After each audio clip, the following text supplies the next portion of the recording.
Para os irmãos entrarem.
Boa noite aos irmãos.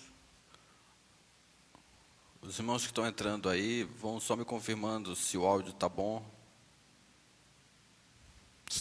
Estão conseguindo ouvir bem?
Pois é, irmãos, quem for entrando vai só confirmando se o áudio está saindo, tá? Aí só me confirma aí para a gente poder dar início na aula de hoje.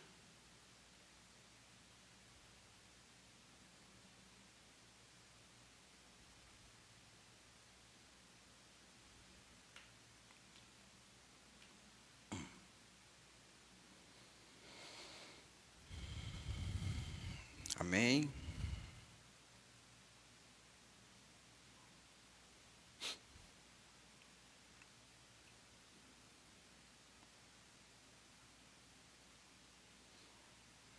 Bom, os irmãos que forem entrando vão acompanhando o nosso estudo de hoje. Mas antes da gente começar, de nós começarmos a estudar o tema de hoje, vamos fazer uma breve oração. Hoje eu estou aqui na sala do pastor. Hoje, como a igreja se encontra em reforma, para melhorias a gente não vai poder fazer presencial, devido à quantidade de poeira que se encontra nela. Mas estou fazendo aqui no escritório, na sala pastoral, que é justamente para a gente não perder a oportunidade de estudarmos a Bíblia. Certo? Aí, mais uma vez, aqueles que forem entrando, confirme se o áudio está bom.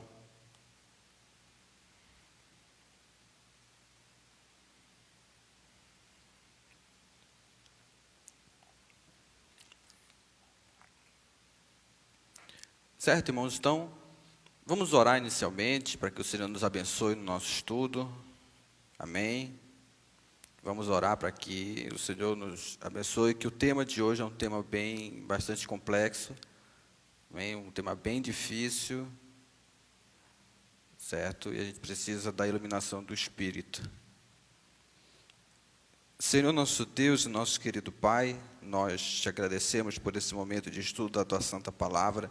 Pedimos a Tua graça e a iluminação do Teu Espírito para falarmos desse assunto sobre a eleição, um assunto tão difícil, Senhor, e praticamente impossível de compreender. Um assunto que nos humilha, que mostra realmente quem nós somos. Seres finitos diante da Tua majestade, diante da Tua sabedoria. E é por isso que eu peço que o Senhor nos abençoe, Senhor, nessa noite de estudo. É isso que nós oramos e te agradecemos em nome de Jesus. Amém. Amém. Bom, irmãos, o tema de hoje vai falar sobre a eleição, amém? Mas não é a eleição política, mas é a eleição de Deus, a eleição divina. E aqui nós não estamos diante de um assunto simples, diante de um assunto fácil para se considerar. Até porque o assunto de hoje ele tem sido motivo de muitas discussões ao longo da história. E exatamente por causa disso, nós acabamos por considerar esse assunto sobre a eleição algo sem proveito, algo inútil. E que, em último caso, tratar desse assunto acaba provocando divisões na igreja. Amém? Mas, para pensar em relação a essa realidade que circula em cima dessa doutrina bíblica da eleição. Responda para si mesmo. Quantas vezes você já parou para pensar ou meditar na verdade de que Deus o elegeu para a salvação em Cristo? Dependendo da resposta, se você for sincero consigo mesmo, você vai ver que é bem menos do que a gente pensa que é. Amém? Bem pouco nós pensamos sobre a eleição de Deus, sobre a doutrina da eleição e como ela influencia a nossa vida. Então, devido ao problema que essa doutrina tem causado ao longo da história, no meio da igreja, muitos até mesmo queriam que esse ensino, essa doutrina, nem estivesse na Bíblia. Para que essa doutrina que causa divisões esteja na Bíblia? Amém? Conforme o dito popular, entre os evangélicos, mais amor, menos doutrina. Amém? O importante é nós amarmos, nós devemos deixar essa questão de doutrina de lado.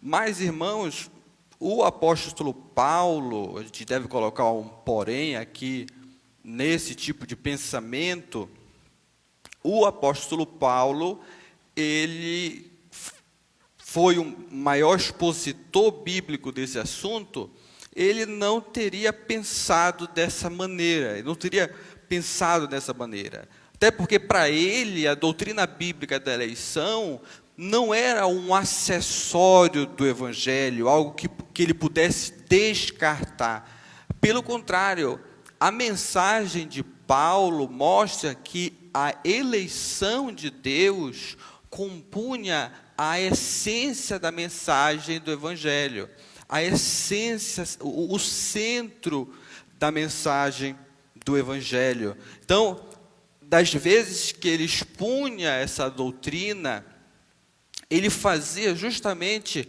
como para mostrar o quão grande é a graça do Deus que nos salvou. e como ela serve para nos encorajar, para nos incentivar ao louvor a Deus e a uma vida de temor e santidade. Então é por isso, irmãos, que hoje eu peço que você preste atenção no estudo de hoje. Quem puder pegar caneta para fazer anotações, anotar as referências, tirar dúvidas, os irmãos podem ficar à vontade. Amém? Então hoje eu vou tentar, se o Senhor me ajudar, lembrando que esse aqui talvez seja um dos assuntos mais difíceis que a Bíblia nos traz, certo? Mais difíceis que a Bíblia nos traz. Então, eu vou tentar essa noite estudar esse assunto difícil com vocês, destacando aqui 4 pontos. Amém? Destacando 4 pontos. Lembrando, se alguém tem uma dúvida sobre essa questão, sobre o assunto de hoje, pode deixar um comentário aqui na live, ou pode enviar diretamente no Messenger, no WhatsApp da própria igreja, que está na página, pode ficar à vontade. Amém? Então, o primeiro ponto, irmãos, que a gente precisa destacar aqui é sobre o significado de eleição. O que é eleição? De uma maneira bem simples, a gente pode definir eleição como escolher algo ou alguém dentre um número de alternativas disponíveis. Certo? Então, tu tem lá as opções e dentre essas opções, você vai escolher, amém? Você vai escolher alguma dessas opções. Um exemplo que nós temos é Davi, que escolheu 5 pedras, certo? 5 pedras para guerrear contra o gigante Golias. Em ambos os testamentos, nós vemos Deus escolher para si homens, para que eles pudessem realizar uma tarefa, uma atividade, ou desfrutar de certos privilégios.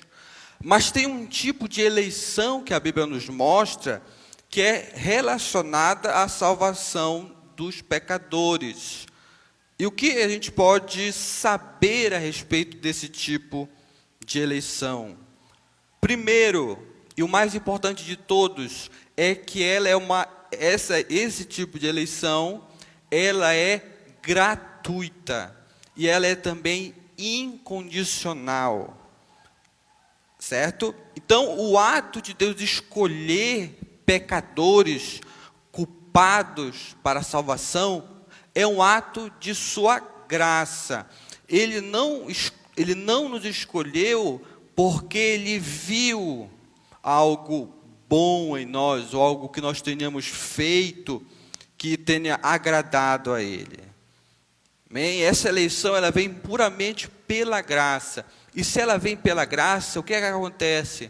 Ela vai anular todo o mérito humano, todo esforço do ser humano para, digamos assim, obter essa eleição. É por isso que Paulo diz, no capítulo 11 de Romanos, versos 5 e 6, assim, pois, também no tempo presente, restou um remanescente segundo a eleição da graça. Aí ele continua, mas se é pela graça, já não é pelas obras. Do contrário, a graça já não seria graça.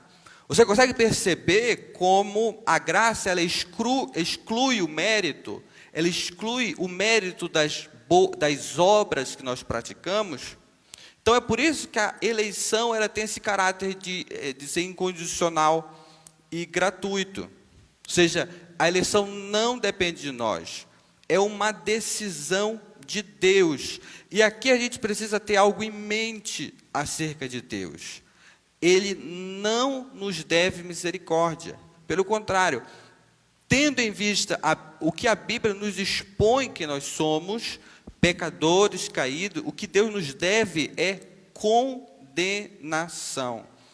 Então, não existe injustiça da parte de Deus quando Ele decide abençoar, ou quando Ele não decide nos abençoar ou usar de misericórdia para conosco. Mas só que quando Ele decide usar de misericórdia, o que a gente precisa ter em mente é que isso é um ato da sua graça. Amém? O próprio Deus diz, e Paulo faz a citação de Êxodo aqui, no capítulo 9 de Romanos, veja que é o próprio Deus quem diz. Amém? Paulo, citando o livro de Êxodo, diz: que diremos? A injustiça da parte de Deus, de modo algum, porque ele diz a Moisés. Quem diz? Deus. Aí olha só o que Deus diz: terei misericórdia de quem eu quiser ter misericórdia, e compaixão de quem eu quiser ter compaixão. Assim não depende da vontade nem do esforço de alguém, mas de Deus mostrar misericórdia. Pois a Escritura diz ao Faraó: para isso mesmo te levantei, para mostrar em ti o meu poder, e para que o meu nome seja anunciado em toda a terra. Portanto, ele tem misericórdia de quem quer e endurece a quem quer. Certo? Então, a misericórdia depende de Deus. É Deus quem decide demonstrar ou não essa misericórdia. Então, no que diz respeito à eleição,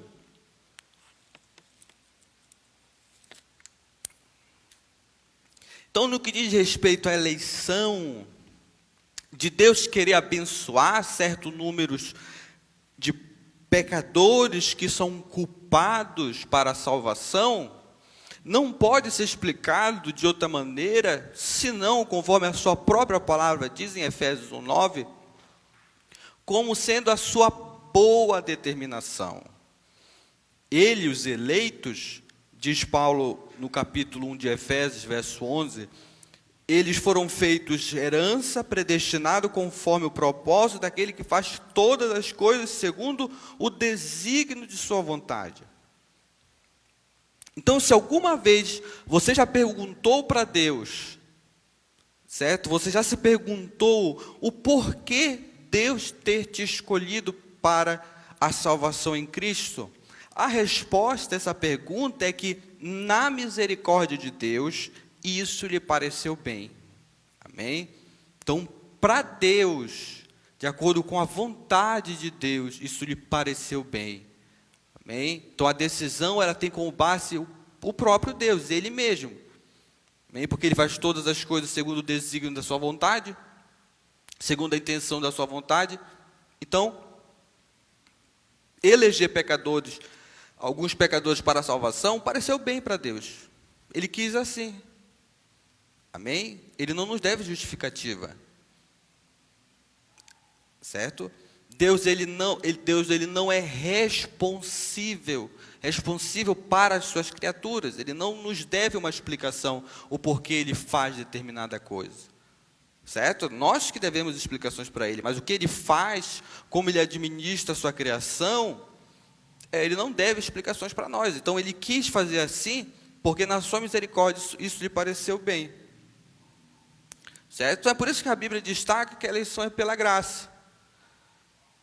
Certo? Ela destaca, ela ensina, conforme a gente já expôs no capítulo 1 de Efésios, no nosso aqui da igreja, que o próprio Deus nos escolheu antes de ter criado todas as coisas. Na eternidade, Deus já havia nos escolhido. Você tem noção do que é isso? Antes de Deus ter criado todas as coisas, num momento da eternidade, que a Bíblia não menciona quando foi, amém? Mas no momento da eternidade, Deus nos escolheu. Antes da fundação do mundo, antes de Deus ter criado todas as coisas, Ele nos havia escolhido para a salvação. Amém? E nada, absolutamente nada, havia de bom naqueles a quem Deus elegeu, que fizesse, que o direcionasse para Deus, fizesse com que Deus quisesse escolher eles. Não havia nada. Certo? Então, o ponto aqui é o seguinte: Deus escolheu certas pessoas para a salvação, e essa escolha foi feita na eternidade. antes dele ter criado todas as coisas. E dessa eleição feita na eternidade, vem o chamado eficaz de quem Deus elegeu, ou seja, aqueles que Ele elegeu, Deus vai trazê-los, vai levá-los à fé em Cristo. E Deus também vai guardar os seus eleitos até que eles cheguem à glória futura. Então, a eleição, ela é para a vida eterna, certo? A eleição é para a vida eterna. Romanos 8,30 nos ensina, e os que predestinou, preste bem atenção nessa palavra, e os que predestinou, a eles também chamou, certo? Guarda essa palavra, predestinou. Aos que predestinou, a esses também chamou, e os que chamou, a eles também justificou, e os que justificou, a eles também, aí essa última, glorificou. Veja, quem Deus predestinou, Deus também glorificou, certo? Então a gente vê, e é interessante que o texto de Romanos, todas as palavras se encontram no passado, certo? Todas as palavras se encontram no passado. Por quê? Porque é tão certo que isso vai acontecer, que Paulo ele já escreve como se tivesse acontecido, certo? Mas a própria ideia de eleição, a própria ideia de Deus escolher alguns para a salvação, subentende-se que alguns não foram escolhidos, certo? Alguns não foram escolhidos. E essa é uma verdade que a gente precisa ter em mente. Deus escolheu alguns para a salvação, não todos. Deus não escolheu todos, Deus não elegeu a todos para a salvação. No Antigo Testamento, dentre todas as nações que havia, quem Deus escolheu? Israel. Não foram todas as nações, mas Deus escolheu Israel. Acerca de Coríntios, onde Paulo prega para levá-los à fé, daquela cidade, Jesus fala para Paulo que tinha muita gente naquela cidade. Certo? Veja, antes das pessoas se converterem, Jesus fala o Senhor Jesus fala para Paulo: eu tenho muita gente nessa cidade. Ele não diz que toda a cidade tinha a possibilidade de ser seu povo, mas ele fala como afirmando. Ele tinha muita gente naquela cidade. Não disse todos. Amém? Então, para a gente finalizar esse segundo ponto, pelo fato da eleição ser pela graça, isso deve nos incentivar a humildade. Exatamente pelo fato de Deus ter nos escolhido, não porque nós fôssemos bonzinhos. Amém? O segundo ponto é sobre a eleição e a sua relação com o plano da salvação.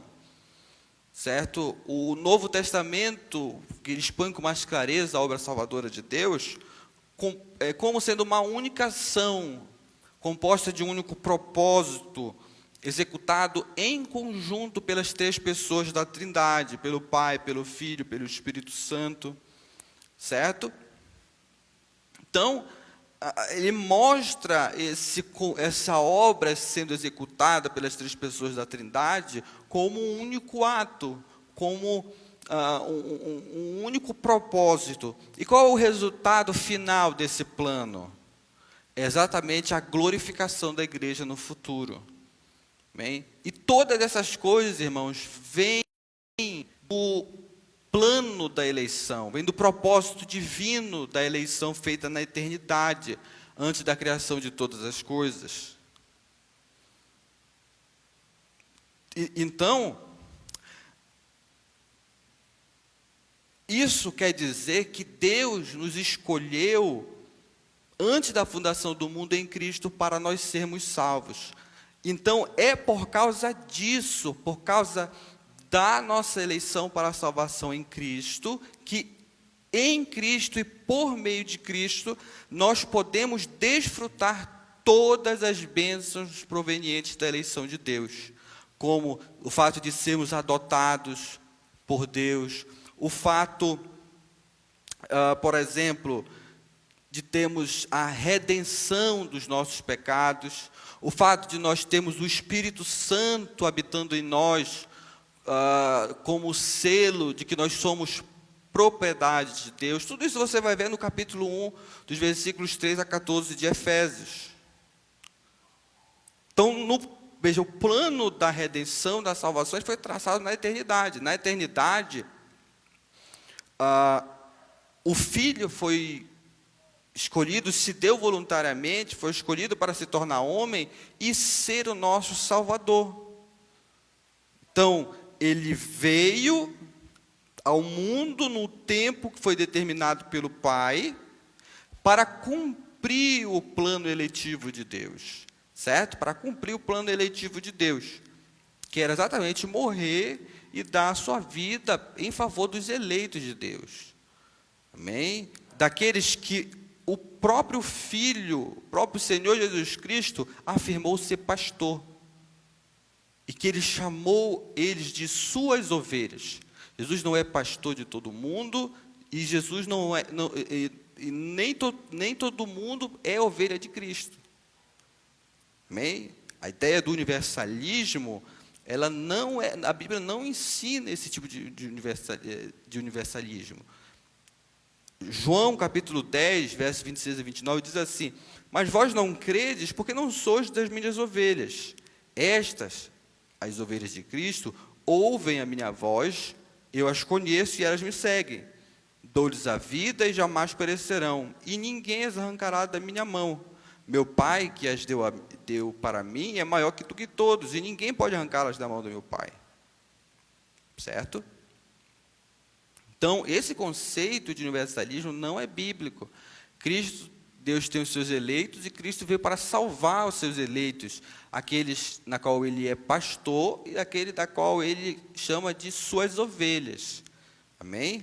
E além disso, dentro desse trabalho do ministério de Cristo para a salvação dos eleitos, faz parte da obra que Ele realiza nos céus agora, além do que foi quando Ele veio sofrer e morrer em lugar dos eleitos, atrair os pecadores para si, certo? Ele tem esse papel de atrair os pecadores para si, conforme João 12, 32 diz: e eu, quando for levantado da terra, atrairei todos para mim. Tem o papel de interceder por eles. Hebreus capítulo 7, verso 25. Portanto, também pode salvar perfeitamente os que por meio dele se chegam a Deus, pois vive sempre para interceder por eles, e também ele tem o papel de guardá-los para a glória futura. Conforme 2 Timóteo, capítulo 4, versos 17 a 18, quando Paulo diz assim: de toda obra má, e me levará salvo para o seu reino celestial. A ele seja glória para todos sempre. Amém. Certo? Então, é obra de Cristo não somente conquistar a salvação para os eleitos, para aqueles que Deus elegeu para a salvação, mas também é papel de Cristo aplicar a sua obra no coração dos eleitos por meio do seu Espírito Santo. Então, não é sem razão que Paulo descreve a obra de Cristo dessa maneira. Lá em Efésios, capítulo 5, versos 25 e 27, diz assim: maridos, cada um de vós ame sua mulher, assim como Cristo amou a igreja, e a si mesmo se entregou por ela, a fim de santificá-la, tendo-a purificado com o lavar da água, pela palavra, para apresentá-la a si mesmo como igreja gloriosa, sem mancha, nem ruga, nem coisa semelhante, mas santa e irrepreensível. Amém? Então esse é o nosso terceiro ponto. Certo? Esse é o nosso terceiro ponto. Como a eleição se relaciona ao plano de salvação. O nosso terceiro ponto é sobre a eleição e o evangelismo. Veja, a gente viu o seguinte, certo? Só para recapitular o que nós vimos até aqui. Deus escolheu, na eternidade, um número de pecadores para serem salvos. Esses pecadores, eles vão ser salvos. Certo? eles vão ser salvos. Ok? Certo? Eles vão ser salvos. A glória é deles. Isso é certamente. Então fica aquela pergunta, né? Então, por que evangelizar? Certo? Por quê? Se você compreendeu essa doutrina, por que nós devemos evangelizar? Né? Já que nós somos eleitos. Bem, então, se Cristo veio para os eleitos, o que vai restar para os demais? Né? É uma pergunta que a gente pode fazer. Amém? Então, se os eleitos acabarão sendo salvos, né? Por que eu vou gastar meu tempo falando de Jesus para as pessoas? Então, são perguntas que geralmente quem já se deparou com esse tipo de doutrina se faz. Então, a resposta ela pode ser dividida de 3 maneiras. Primeiro, irmãos, talvez a mais importante, o porquê nós devemos evangelizar é porque Deus não só escolheu quem Ele irá salvar, mas Deus escolheu o meio para isso, certo? Deus escolheu o meio para que os seus eleitos sejam salvos. Amém? Os escolhidos de Deus serão salvos por serem chamados por Deus. Eles serão trazidos à fé em Cristo pelo Espírito Santo, como? Por meio da pregação da palavra. 2 Tessalonicenses 2, verso 13 a 14, Paulo diz: mas, irmãos amados do Senhor, devemos sempre agradecer a Deus por vós, pois Ele vos escolheu desde o princípio para a salvação, pela santificação feita pelo Espírito Santo e pela fé na verdade que é a palavra de Cristo. E para isso vos chamou pelo Evangelho, para alcançardes a glória de nosso Senhor Jesus Cristo. Amém? Então Deus não salva ninguém à parte da fé em Cristo. Deus não salva ninguém à parte da fé em Cristo. E para que os eleitos creiam, o que é que Deus faz? Ele envia alguém que lhes pregue o Evangelho. Assim como o nosso Senhor Jesus Cristo enviou Paulo, para que Paulo pregasse aos gentios. Então, Deus também, do mesmo modo, Ele nos envia, nos chama à pregação da palavra, ao evangelismo, para que nós também chamemos os seus eleitos, que estão espalhados ao nosso redor. O segundo ponto para a resposta a essas perguntas é que a base sobre a qual a Bíblia nos ensina a oferecer Cristo a todos não está relacionada diretamente à doutrina da eleição. Nós devemos chamar todos a se voltarem, a confiarem a Cristo. Isso por 4 razões. Primeiro, todos são pecadores e todos necessitam de Cristo. Cristo também, a segunda razão é que Cristo é Salvador para todos que confiam nele. Terceira razão, Ele convida a todos a virem a Ele para que tenham paz com Deus. E a quarta e última razão é que Deus ordena a todos que ouvem o Evangelho, que se arrependam e creiam em Cristo. A ordem que nós temos é para evangelizarmos. E é uma ordem que nós temos que obedecê-la. Não cabe a nós especularmos quem ao nosso redor que não seja convertido é eleito de Deus ou não. Não cabe a nós. Deus sabe quem são os seus eleitos. Amém? E Deus tem a competência de lidar com isso.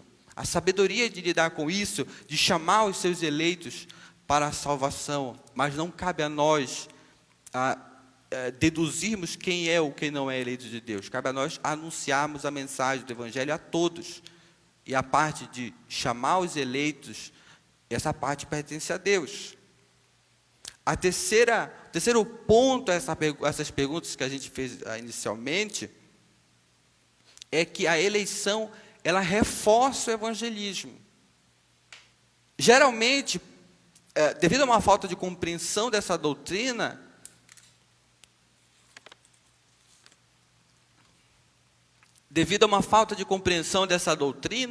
diz assim, olha, já que os eleitos vão ser salvos, então por que eu vou evangelizar? Geralmente quem se opõe a esse tipo de o ensino bíblico da eleição, ele afirma isso. Certo? Então, para que eu vou evangelizar, já que os eleitos vão ser salvos? Certo? Então, ele diz que a doutrina bíblica da eleição atrapalha o evangelismo, mas é exatamente o contrário. Por que o contrário? Porque a eleição, irmãos, ela provê a única esperança, ou melhor dizendo, uma única esperança de que o evangelismo vai ser bem sucedido. Certo? E por que a eleição, ela reforça o evangelismo? Para pensar na seguinte passagem, eu vou ler aqui com vocês. O homem natural, não regenerado, estudamos sobre regeneração na aula passada.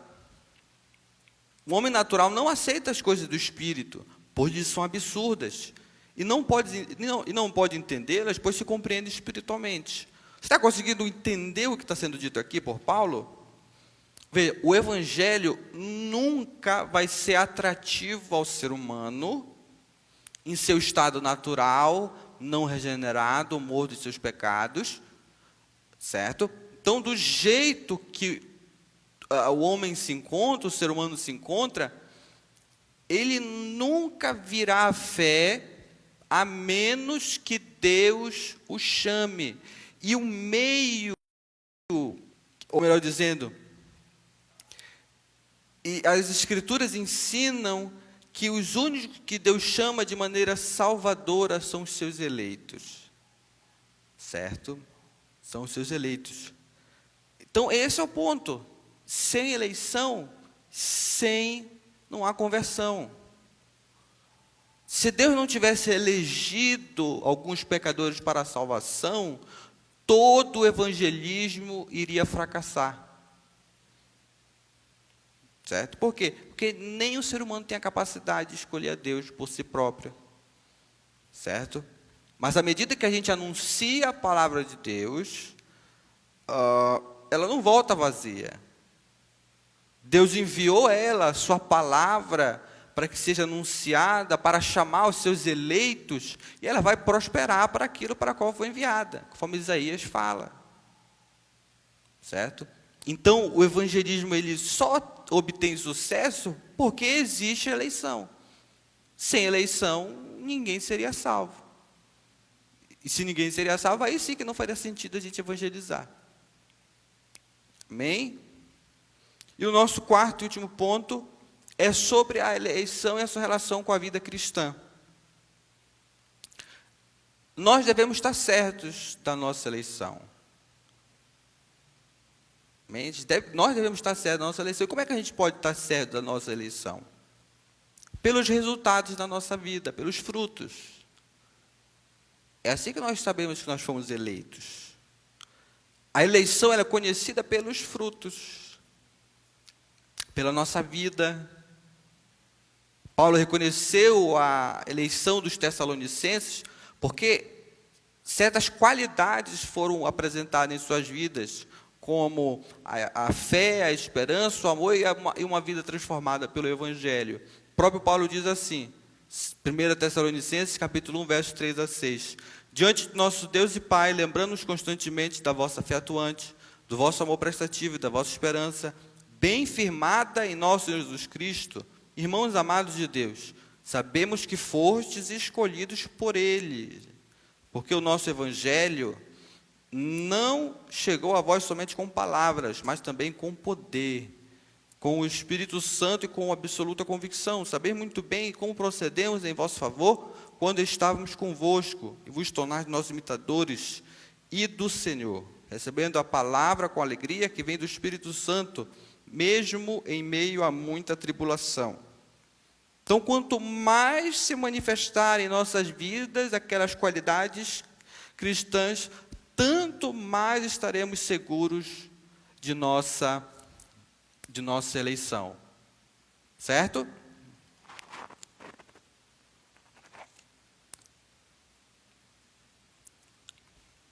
Então, eu concluo esse estudo, irmãos, fazendo uma pergunta para vocês, certo? Como é que tudo isso nos ajuda?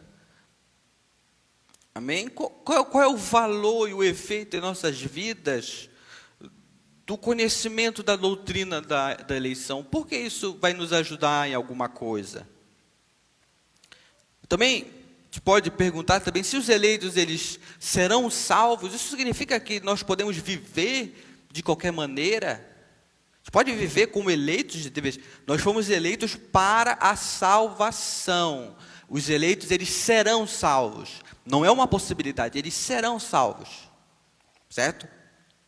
Guarde isso, eles serão salvos. Isso significa que nós podemos viver de qualquer maneira? A resposta é um sonoro não, irmãos. O que a gente precisa se lembrar é que Deus nos elegeu para a santidade. Efésios 1:4. Ele vos escolheu antes da fundação do mundo para serem santos. Então, é somente se nós estivermos em santidade, no temor a Deus, dando provas de nossa fé, por meio de nossas ações, de nossas boas obras, é que poderemos estar seguros de nossa eleição, certo? Porque a eleição é para a santidade.